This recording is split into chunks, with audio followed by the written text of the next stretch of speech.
What's going on, everybody? John Ramdean and Robin Black with you here in our FN studios. UFC 208 went down this past Saturday in Brooklyn, New York. We see a new UFC champion, Germaine de Randamie, getting the job done, and we needed some storylines. What was going to happen after the main event? Were we going to see this 145-pound division expand? We saw Cyborg there, so you have a storyline with her taking on the winner. However, there was some controversy in the main event. A couple of shots landed by Germaine de Randamie at the end of round 2 and at the end of round 3. And everybody is upset about the whole situation, and I guess she's gotten some heat, so she's willing to give Holm a rematch. So we're looking for a storyline. That's one storyline created, so the UFC... Whew, we can let this play out. Yeah, hey man, controversy sells. Everyone loves it, and nothing. Not manufactured controversy, though. No, true. But nothing is one thing. So we all know that when you hear that bell and you fought 50 times, you stop throwing punches. Sure. That's how fighters. That's class.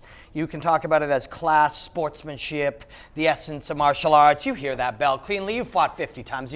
When you throw that punch, you're doing it on purpose. But can I imagine being in the Barclays Center. You have a sold out. You've had 50 fights. At this level? Yeah. This size of arena where people are screaming. I'm not willing to make excuses for her. It's my feeling she did it on purpose. Okay. However, as Big John pointed out, the rule book says actually that the timekeeper's assignment, because it's very complicated for someone to do a whole bunch of things. So we give you the timekeeper the job 10 seconds of going to timing that fight.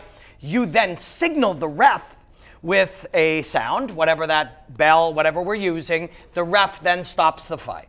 So legally speaking, you continue throwing punches until the ref has stopped the fight. In this case, we have a poorly trained ref. Now, remember that show, Law and Order? That one? Yeah, Law, the Book of Law. According to the Book of Law, there are things that husbands and wives and boyfriends and girls do very commonly that are against the law. I don't know if you realize that. The Book of Law is a very old thing in a lot of cases, sure, including this one. Now, order. How does the order work? Well, as a people, as martial artists, we tend to be respectful of each other. However, the law allows me to go in as part of my strategy or part of the way I want to treat you to hit you after that bell. Order is also something that happens by the public. The public then looks and goes, listen, it doesn't matter what John said. It doesn't matter what apparently is cheating, because cheating and dirty are different things. You know what I mean? You can be a dirty fighter and not have cheated. So the order happens when the audience says, you wake up that night or the next day and you're the featherweight champion of the world and everybody hates you. That sucks, but that's how order works. And the public is saying, we know what you did, even if it's not illegal, it is dirty and we don't approve. Why don't you get in there and fight her again? One of the things that John McCarthy was talking about is, he said the round does not end, based on the rules, the round does not end until the referee steps in and stops the fight. Now again, as you pointed out, the horn sounds, sometimes the fighters just break, they go off to their corners. That's what classy martial artists have always kind of done. So, I'm just confused by that because, again, that to me is the referee, as you pointed out, yes, the timekeeper is there to give the 10-second mark. Yeah. He's aware of the 10-second mark. The horn's going to sound. So the 10-second mark is supposed to get the referee in position to wait for the horn to step in and stop the fight. So based on those things, we haven't seen that in the past. History has shown us that the referee is out of position, the horn goes, somebody lands a flying knee, the fight is over, the referee's like, no, it happened before the horn. It's like, well, if that's the way it's supposed to be. Or after the horn, or whatever the case may be, So what we're seeing is that even good referees have slowly, this knowledge of this rule and the actual execution of it is slowly degraded. If it has with them, it has with some coaches, has with some fighters. If we always stop, ding, stop, shake hands, go back to our court. If we always do that, that becomes normal. Is everybody aware? Are all these commissions aware? Do they have an accurate understanding and interpretation of the unified rules of mixed martial arts, or is there room for interpretation? Yeah, there is to some degree, and sometimes it just happens by itself. It just starts going this way. The rule says this, says you can't do that thing with your wife. You know you can. It's that's from the 20s or the 10s or whatever. So it just starts taking that shape. That's what societies do. They kind of gently, the order and the law kind of shift in between each other. That's really normal. So we were talking about this on 5 Rounds, and we talked about this on this desk yesterday.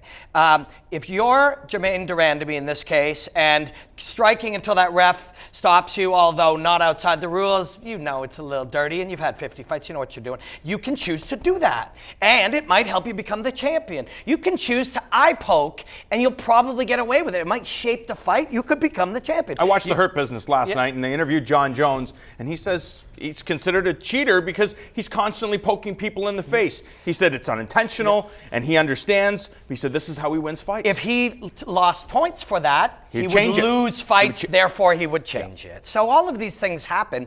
But listen, and I said this yesterday, and I'm the biggest Holly Holm fan. Of all the women fighters in the world, of all the fighters in the world, she would be one of the 10 or 15 I'm most interested in watching fighting. And so I'm biased towards her. And nonetheless, you can't leave any situation where the next day you have some complaints that you are a victim. And the way that you don't have that, you are not victimized, is in advance you deal with all of the variables. I might have a shitty ref.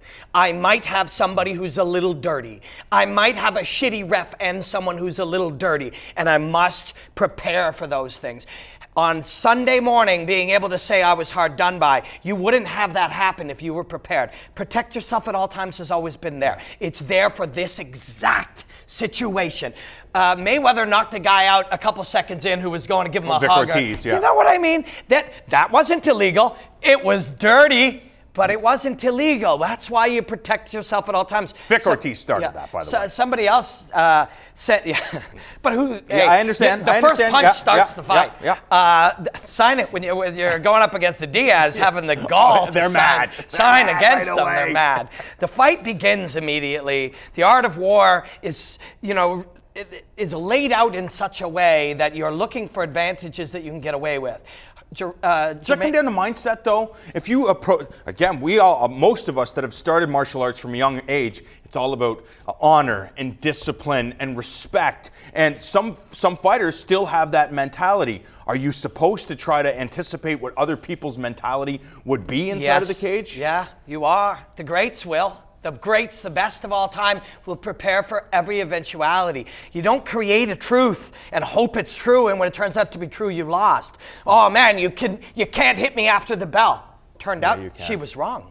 If you carry these truths in there, these false truths that you believe, you are putting yourself in less of a chance. You need to prepare for every eventuality. And although you cannot prepare for every eventuality, you prepare for the unpreparable. You prepare to be in a situation that you could have never expected and be more equipped to deal.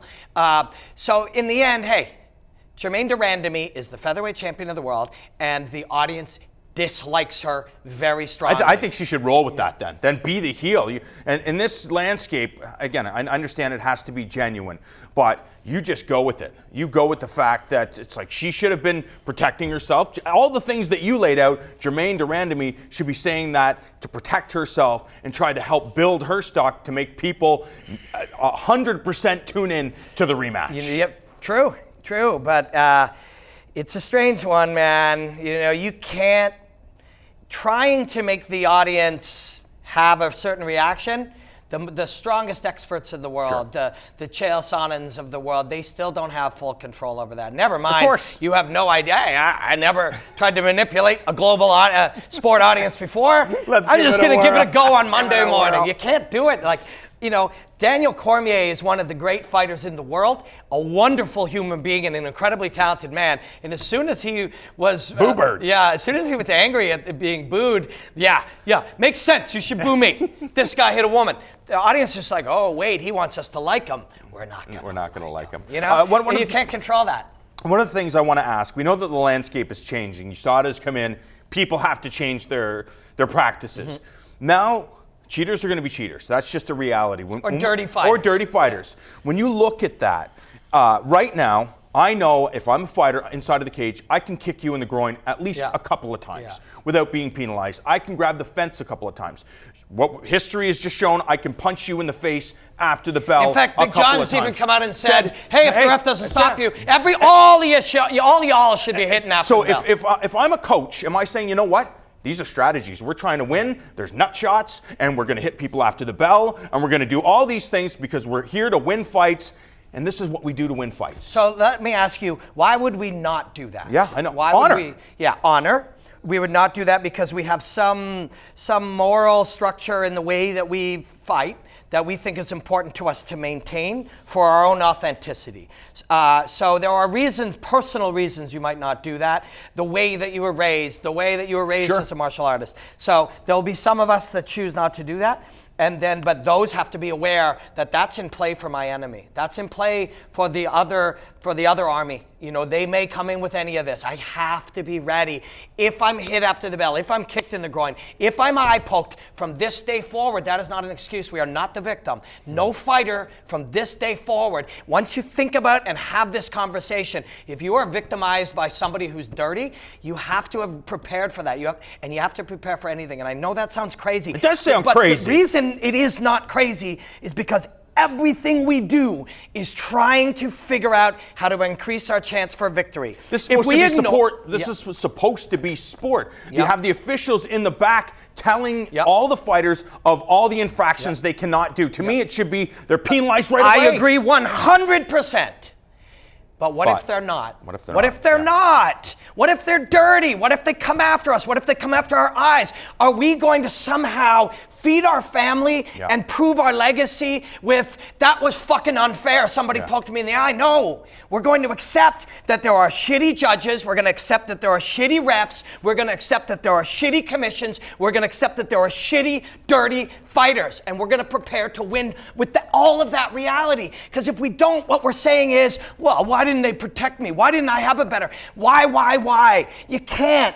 The reality of life is that there's all kinds of unfair nature. There's all kinds of chaos. There's all kinds of predictability. And we know that. We all know that. So we cannot just go, well, I hope it doesn't happen to me, and if it does, I'll cry about it. We have to prepare for the reality that all of that is out there, and we still want to win. No, I totally get what you're saying. The unfortunate thing is, you're already concerned with the best athletes, the best martial artists trained in the world to kick you in your head and destroy your body from top to bottom. It seems really bizarre that you have to worry about rule breakers as well. Yes, it sure does, man.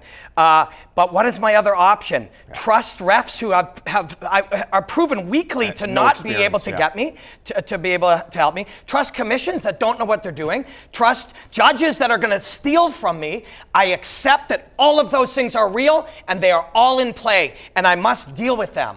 It sucks, but my other option is just, oh, well, I would have been the champ, but I had a shitty ref and that dirty fighter didn't get penalized. You can't go through life that way. Winners don't go through life that way. Winners go through life preparing for all of these realities, and then when they happen, they're like, I knew this kind of thing was possible. I'm sure glad I prepared for it. At least we got an interesting storyline that came out of UFC 208. I'm pretty sure the rematch between Holm and Germaine de Randamie, the new 145-pound champion, will garner a lot of interest.